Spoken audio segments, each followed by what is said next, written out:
आदाब नाज़रीन, election agenda में आपका खैर मकदम है। आज हम बात करेंगे दल बदलू सियासतदानों की। ऐसा क्या होता है इंतखाबात आते ही कि बहुत से सियासतदान इधर से उधर चले जाते हैं। किसी ने क्या खूब कहा कि इधर जो खड़ा था उधर दिख रिया है, बड़ा तेज इसका सफ़र दिख रिया है, ज़रा देर पहले तो भैया के संग था मगर अब बहन जी के घर दिख रिया है। ये क्या होता है? क्या टिकट ना मिलना एक ऐसी वजह बन जाता है कि जिसकी वजह से सियासतदान जो हैं अपनी पार्टी को छोड़ के दूसरी पार्टी की तरफ दौड़ लगा देते हैं, या फिर दूसरी पार्टी में उनको ये उम्मीद नज़र आती है कि वहाँ जीत जाएंगे, यहाँ गुज़िश्ता 5 बरस कुछ नहीं कर पाए हैं तो यहाँ शायद हार मिले, तो इसलिए वो उस पार्टी को छोड़कर दूसरी पार्टी की तरफ चले जाते हैं, या फिर मजबूरी होती है। समझ में नहीं आता कि गुज़िश्ता 5 बरस आप एक पार्टी में रहते हैं और उसके बाद एन जब चुनाव होते हैं तो आप दूसरी पार्टी में चले जाते हैं और वहाँ बड़ी फराख दिली के साथ आपका खैर मकदम किया जाता है। आपके इस्तकबाल करने के लिए बहुत से लोग मौजूद होते हैं, रहनुमा मौजूद होते हैं, लेकिन उनका क्या, जिन्होंने उस सीट के ऊपर निगाह रखी होगी और उस पार्टी की खिदमत की होगी कि यकीनी तौर पर जब इंतखाबात आएंगे तो उनको मौका मिलेगा, और इस उम्मीद में वो उस पार्टी के साथ गुज़िश्ता 5 बरस के से जुड़े भी रहे होंगे। और ये ऐसा किसी एक पार्टी के साथ नहीं है। अगर हम ये कहें कि बीजेपी वाले जो हैं लेकर आ रहे हैं या कांग्रेस वाले लेकर आ रहे हैं, तकरीबन सभी पार्टियों में इधर से उधर जाना और उधर से इधर आना लगा रहता है। इसको एक ज़माने में आया राम गया राम कहा जाता था, लेकिन देखना यह है कि आखिर इसके पीछे की सियासत क्या है। इलेक्शन में ये जो एजेंडा है दल बदलवाने का, इसका मकसद क्या है और ये सब क्यों होता है, और वोटर को इसको देखकर क्या समझना चाहिए, ताकि जब वो चुनाव में वोट देने जाएं तो वो तमाम चीज़ें अपने जहन में रखें, उन सियासतदानों को भी, उन पार्टियों को भी और उस पार्टी को बदलने वालों को भी। तो आइए मैं आपसे तारुफ करा दूं। हमारे दरमियान 3 शख्सियतें जुड़ेंगी और इस वक्त हमारे दरमियान 2 ख़ास शख्सियतें हमारे स्टूडियो में मौजूद हैं। कांग्रेस के तर्जुमान हैं डॉक्टर शकील अंसारी साहब, हम उनका खैर मकदम करते हैं। इसके अलावा भोपाल से आज हमारे दरमियान मौजूद हैं, भोपाल से आए हैं, दिल्ली में हैं, डॉक्टर नज़र महमूद साहब, सीनियर जर्नलिस्ट हैं, नए नज़रिया के एडिटर हैं, हम उनका भी खैर मकदम करते हैं। और बहुत जल्द मुंबई स्टूडियो से हमारे साथ जुड़ जाएंगी बीजेपी स्पोक्स पर्सन कांता नलवड़े, हम उनका भी खैर मकदम करेंगे। शकील अंसारी साहब, आपको क्या लगता है, क्योंकि आप बिहार से आपका ताल्लुक़ है, वहाँ पर इस तरह की चीज़ें भी बहुत देखने को मिलती हैं और आपके शत्रुघ्न सिन्हा आ ही रहे हैं बीजेपी से। देखिए, बात बहुत ही आपने मौजू जो है बहुत ही अच्छा आज छेड़ा है कि राजनीति जो पहले पॉलिटिक्स जो होती थी बड़ी आइडियोलॉजिकल बेस होती थी, और लोग जो जिस पार्टी में आते थे उनके लिए यही फ़ख्र होता था। कहते थे कि हम, आज भी बहुत सारे लोग मिलेंगे जो कहेंगे कि हम पूरी ज़िंदगी, हमारे बाप दादा भी इस पार्टी में रहे हैं और हम भी इसी पार्टी में रहेंगे, यानी आइडियोलॉजिकल थे। लेकिन आहिस्ता आहिस्ता जो पॉलिटिक्स का स्वरूप, हम पार्टियों से ऊपर उठ के थोड़ी बातें कर रहे हैं कि स्वरूप थोड़ा सा बदल गया। अब लोग एमपी एमएलए ही बनने के लिए पॉलिटिकल पार्टी का दरवाज़ा देखते हैं, क्योंकि हम समझते हैं कि जो पार्टी अगर बीजेपी के एक आइडियोलॉजी के साथ है, उसकी जहनीत अगर है, तो वो एक दिन में सेकुलर जहनीत कैसे हो सकती है अगर सेकुलर पार्टी में चली जाए। उसी तरह सेकुलर पार्टियों में रहने वाले लोग अगर एक दिन के अंदर बीजेपी में चले जाते हैं तो लेफ्ट में चले जाते हैं, तो सब अपने तौर पे जहनीत जो होती है और या हमारे ख्याल से जो आइडियोलॉजी है उसका इन्हितात हो गया। आज ये है कि इलेक्शन कौन जीत सकता है, कैसे जीत सकता है, वो पार्टियों के अंदर किस तरह से इन्फ्लुएंस कर सकता है, टिकट हासिल कर सकता है, वो लोग हर जगह अपने आप को पेश करने के लिए तैयार खड़े हैं। इसीलिए अब पहले आप जानते हैं कि जब फुटबॉल की टीम बनती थी तो मार्च में लीग के लिए पार्टियों का जो वो क्लब्स हैं उनके अंदर जाके वो लोग दस्तखत करते थे कि अगले 1 साल के लिए वो क्लब के मेंबर होंगे, और वो कभी वो किसी मोहम्मदन से मोहन बगान और मोहन बगान से इसमें, या छोटी जिले लेवल पर भी कमेटियां तो होती उसमें थी। देखिए अब लग रहा है वैसे ही हो गया है कि जैसे इलेक्शन आप जैसे जो लोग हैं जो एक मुद्दत से पार्टी के साथ जुड़े हुए हैं, जो कह सकते हैं कि हमारे तो हम तो हमेशा से खानदानी तौर पर इस पार्टी के साथ जुड़े रहे हैं, तो उनको क्या नुकसान नहीं होता है?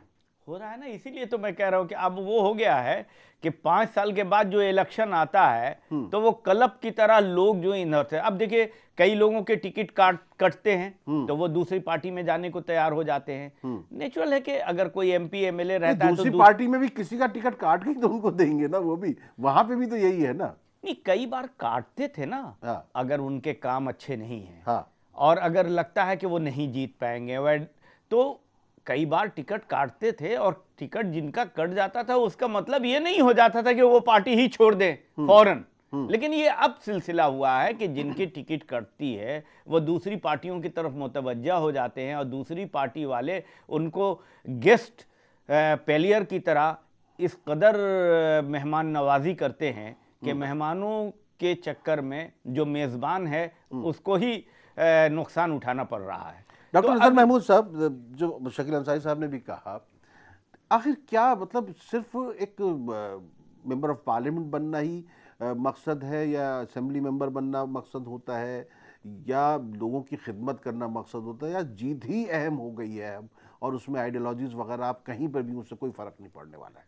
देखिए, वक्त के साथ सियासत का जो शक्ल है वो बहुत तब्दील हुई है। पहले हुआ करता था कि लोग पार्टी में रहते थे, कमिटेड रहते थे, वो किसी भी पार्टी के हैं उस आइडियोलॉजी को मानते थे, वो अपनी तक नहीं, अपनी अगली जनरेशन्स को भी परवरिश में भी वो घुट्टी की तरह पिलाया करते थे। मगर अब सूरत हाल तब्दील हो रही है। जिस तरह से सियासत में अलग अलग किस्म की अलग अलग फील्ड के लोग आने लगे हैं, अब दिखाई देता है कि क्रिमिनल लोग सियासत में है और उनको अहमियत मिलती है। जब इस तरह की अपॉर्चुनिटीज को देखकर सियासी पार्टियां अपने उम्मीदवार नॉमिनेट करती हैं, तो उसके बाद फिर ये बहुत छोटी सी बात लगती है कि कोई एक आइडियोलॉजी की पार्टी को बिलोंग करते हुए उसको छोड़ देता है अपनी मौका परस्ती के लिए।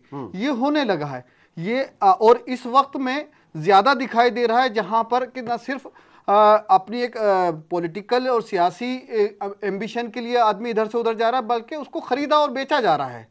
सियासत में सियासी पार्टियां अब लोगों को अपने मफाद के लिए, अब क्योंकि अब किसी मुद्दे पर बात नहीं हो रही है, अब सिर्फ जीत और हार सबके लिए अहम हो गई है। वो एक हिंसा जो है, वो एक अकेला हिंसा जीतना इतना ज्यादा बढ़ गया है अहम हो इस वक्त जाता में है सियासत में कि बस किसी भी सूरत में जीतना है। अब उसमें ना कोई नुमाइंदगी का फर्क देखा जा रहा है, ना वहां पर किस तरह के शक्ल को, किस तरह के कैंडिडेट को उतारा जाए, वो कुछ नहीं, कौन जीत सकता है और किस तरीके से जीत सकता है, बस अभी कौन मुकाबला भी कर सकते हैं। देखिए, बड़ा दिलचस्प है शकील अंसारी साहब, हमने पंडित सुखराम शर्मा का हिमाचल का वाकया देख रहे हैं, जहां पर बेटा जो है वो वहां की हुकूमत में वजीर है, और बेटे का बेटा और खुद बाप सुखराम जी वो कांग्रेस में आ गए हैं।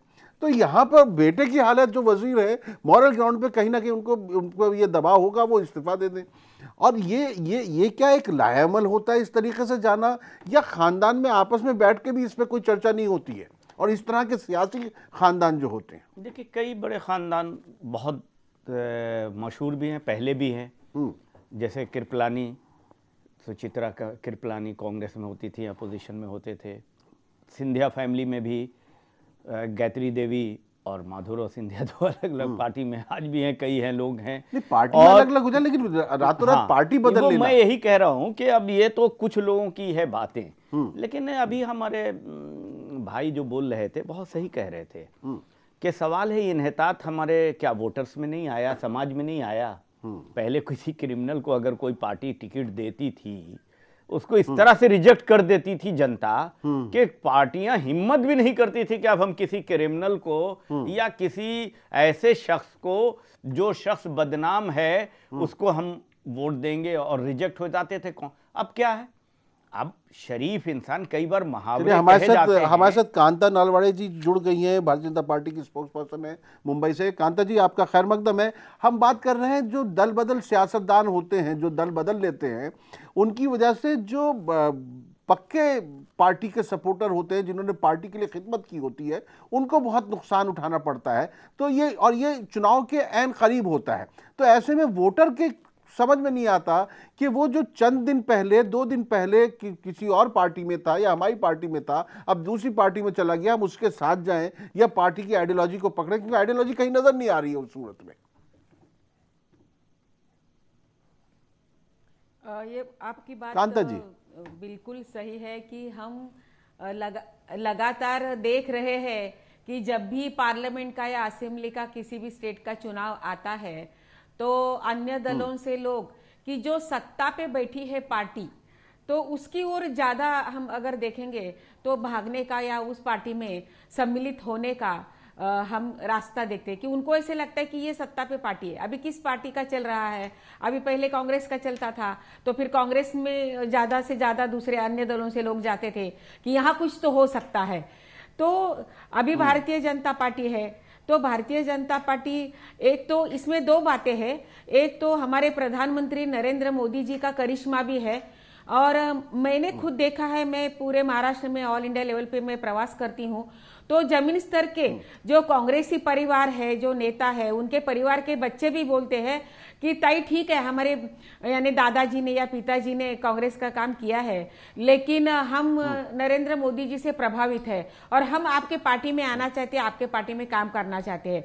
तो यहां तक ठीक है, मैं आपको कहूंगी कि चलो बच्चों को लगता है आजकल के सारे अन्य दलों के बच्चे भी आ रहे हैं, लेकिन ये पार्टी से मुझे टिकट नहीं मिला बोल के मैं दूसरे पार्टी में तुरंत आज जाके वो पार्टी का टिकट लेके खड़ा रहूं, तो इससे ये बिल्कुल बात सही है आपकी कि जो पुराने कार्यकर्ता संगठन के होते हैं, जिन्होंने प्रतिकूल स्थिति में काम किया है पार्टी का या बेस बनाया है, उनको तो बड़ा दुख होता है। नंबर 1, कांता जी बात आपकी तकरीबन सही है, लेकिन ऐसा नहीं है कि बीजेपी ही की तरफ जा रहे हैं लोग, बीजेपी से भी लोग दूसरी पार्टियों में जा रहे हैं। आपके प्रयागराज के जो सांसद हैं आपके श्यामचरण गुप्ता जी, वो समाजवादी पार्टी में गए। आपके हिमाचल प्रदेश में पंडित सुखराम और उनके पोते जो हैं, जबकि उनका बेटा खुद बीजेपी में हुकूमत में मौजूद है, वो निकल के आ गए हैं। तो ये सारी चीजें जो हैं कहीं ना कहीं सियासत में फिर से उस आइडियोलॉजी की जरूरत है। आप जैसों का बड़ा नुकसान होता है। बिल्कुल जी, मैं आगे उसी बात पर आ रही है। बिल्कुल मैं आपको बताती हूँ। देखिए, यही फिर यानी कुर्सी का मामला है कि इतने सालों से हम रहे हैं कुर्सी पर, और अगर हमें अभी पार्लियामेंट का टिकट नहीं मिल रहा है तो क्यों हम बीजेपी में भी क्यों रुके। देखो, जो निष्ठावान होते हैं, पार्टी के साथ जिनका लगाव है, वो लोग नहीं छोड़ते, भले उनको टिकट मिले ना मिले, लेकिन पार्टी का काम प्रामाणिकता से करते। लेकिन जो लोगों को लगता है कि नहीं अभी भविष्य भी है और मुझे टिकट नहीं मिल रहा है तो मैं ये पार्टी में नहीं रहूंगा, और इसीलिए पार्टी छोड़ने वाले भारतीय जनता पार्टी की, जैसे अभी शत्रुघ्न सिन्हा जी को भी आपने देखा, या शांता कुमार आपने उत्तराखंड का भी, खंडूरी जी के बेटे का भी आपने देखा, अभी जैसे आपने उत्तर प्रदेश का भी उदाहरण दिया। तो ऐसे भी लोग हैं ना कि हमारी पार्टी से भी अन्य दलों में जा रहे हैं, समाजवादी में जा रहे हैं, इवन कांग्रेस में जा रहे हैं, यानी ये भी हो रहा है। तो ये जो जा रहे हैं हमारी पार्टी की ओर से, देखो अभी हर स्टेट में, मोस्टली स्टेट्स में भारतीय जनता पार्टी की सत्ता है, सेंट्रल में भारतीय जनता पार्टी की सत्ता है, आगे आने वाला फ्यूचर भी भारतीय जनता पार्टी के लिए अच्छा है। तो ये पार्टी से दूसरे पार्टी में जाना, तो ये सत्ता के लिए ही जाना है उनका, क्योंकि यहाँ उनको पता चल रहा है कि अभी क्योंकि हमारी पार्टी का मौसम है और बहुत अच्छा है, हम लोग हुकूमत में हैं, मरकज में हैं, इस वजह से लोग आ रहे हैं। लेकिन क्या वो समझ नहीं पा रहे हैं, ये नहीं लगता, क्या नहीं लगता कि जो वाकई जमीन से जुड़े हुए आपके कारकुन हैं, कार्यकर्ता हैं, जिन्होंने पार्टी को खून पसीना दिया है, उनके साथ ज्यादती होती है किसी लेवल पे? नहीं, बहुत सही कहा है। एक तो हमारी बहन जो बीजेपी की प्रवक्ता हैं, उन्होंने जो कहा कि हमारी पार्टी का कुछ अट्रैक्शन है इसलिए उनके पास जा रहे हैं, तो नेचुरल है कि अगर अट्रैक्शन था तो उनके पास बहुत ज़्यादा जाते, लेकिन हम तो देख रहे हैं सबसे ज़्यादा मेंबर ऑफ पार्लियामेंट उनके यहाँ से दूसरी जगह जा रहे हैं, तो ये अट्रैक्शन की कमी है। शत्रुघ्न सिन्हा कोई आज से विरोध में नहीं थे, इन्होंने एक्सपेल नहीं किया, आप टिकट तब वो पार्टी छोड़ रहे हैं। कीर्ति आज़ाद, हम बिहार की बात कर रहे हैं, कीर्ति आज़ाद मेंबर ऑफ पार्लियामेंट थे, वो जा रहे हैं, श्याम चरण शुक्ला जी, और भी लगातार हैं लोग जा रहे हैं। उसी तरह कांग्रेस के भी कुछ लोग गए हैं इसे।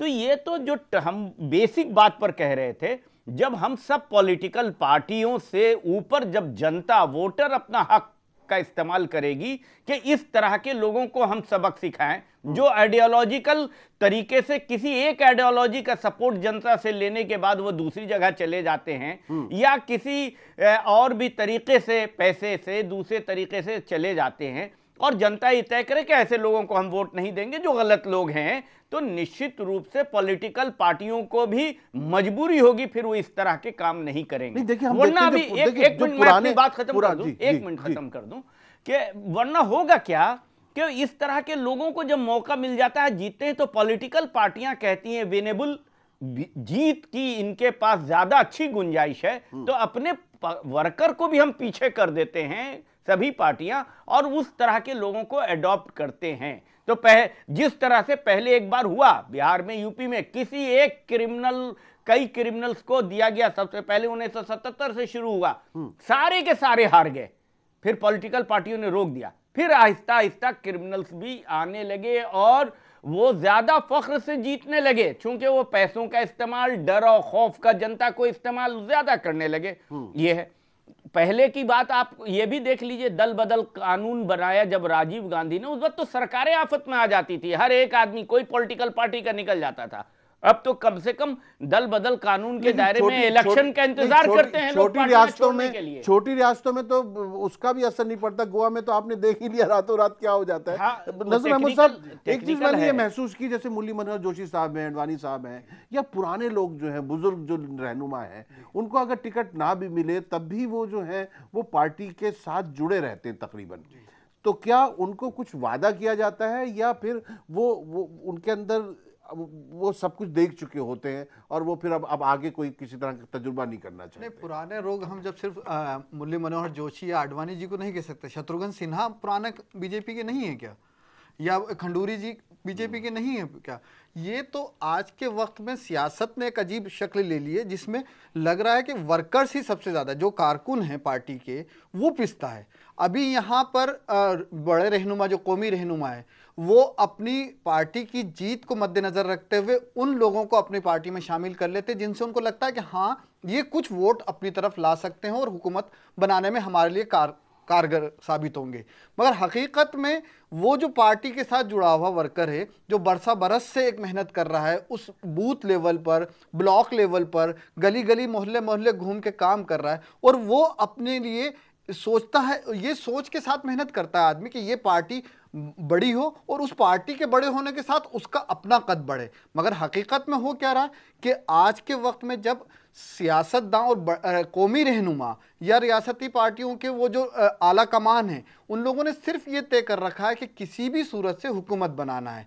अच्छा, इसके ये ही नहीं होता है कि सिर्फ इसी बिना पे लोग जा रहे हों एक दूसरी पार्टी में, जहाँ लगता है कि मौका परस्ती अपनी जगह है रहनुमाओं के लेवल पे या पार्टी के कैंडिडेट्स के लेवल पे, मगर साथ ही में ये भी देखा जाता है कि उनको डिसिप्लिन के नाम पे अगर उन पे जुल्म होने लगे, वो एकदम मार्जिनलाइज हो जाएं, तो उनको खलबली रहती है, अंदर बेचैनी पैदा होती है कि वो क्या करे। जब वो अपने बचपन से या अपनी जवानी के दौर से अपने सारी उम्र उन्होंने लगा दी एक पार्टी में काम करते हुए और उस आइडियोलॉजी को परवरी देते हुए, और पता चलता है कि उसके बाद कोई पैराशूट से उम्मीदवार आ गया और उसको पार्टी ने टिकट दे दिया। तो वो जो अपनी मेहनत कर रहे हैं ब्लॉक लेवल पे और बूथ लेवल पे, और सब कुछ करते हैं और उसके बाद नहीं होता, तो फिर उनके पास भी रास्ता नहीं बचता है। ये जो पैराशूटिंग होती है उम्मीदवारों की दूसरी पार्टी से बुला के, जैसे 2014 में अगर कहें तो मोदी जी की लहर थी, तो उसमें अगर रामकृपाल यादव आरजेडी से नहीं भी आते, कोई बीजेपी का कैंडिडेट होता तो जीत जाता, या जगदम्बिका पाल अगर कांग्रेस से नहीं आते, कोई भी उनकी जगह कैंडिडेट होता बीजेपी का जिसने उस इलाके में मेहनत की हो, वो जीतता। तो ऐसी सूरत क्यों पैदा की जाती है कि जहां पर दूसरी पार्टी से लोग लाके, अब शत्रुघ्न सिन्हा 5 साल बीजेपी में रहे और अचानक यहां कांग्रेस में आ जाएंगे, तो इस तरह और 3-4 टर्म वजीर भी रहे वो वहां पे काबीना में। तो ये सारी चीजें, क्या पार्टी के अंदर आवाजें नहीं उठती इसके खिलाफ?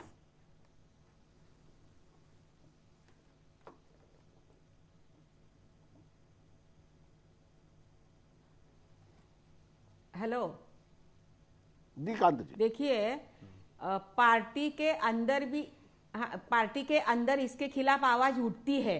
जैसे अभी आपने आडवाणी जी का उदाहरण दिया या मुरली मनोहर जोशी जी का। आडवाणी जी ने तो पार्टी को बढ़ाने का उनका यानी बहुत ही योगदान रहा है।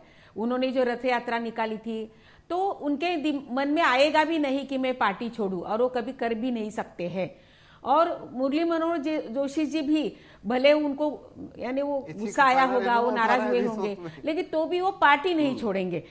क्यों नहीं, पार्टी नहीं छोड़ेंगे। शत्रुघ्न सिन्हा जी भी बहुत सालों से हमारे पार्टी में रहे, अटल जी के गवर्नमेंट में मिनिस्टर भी रहे हैं, लेकिन आपने देखा होगा ये 5 साल में उनको मिनिस्टर नहीं बनाया।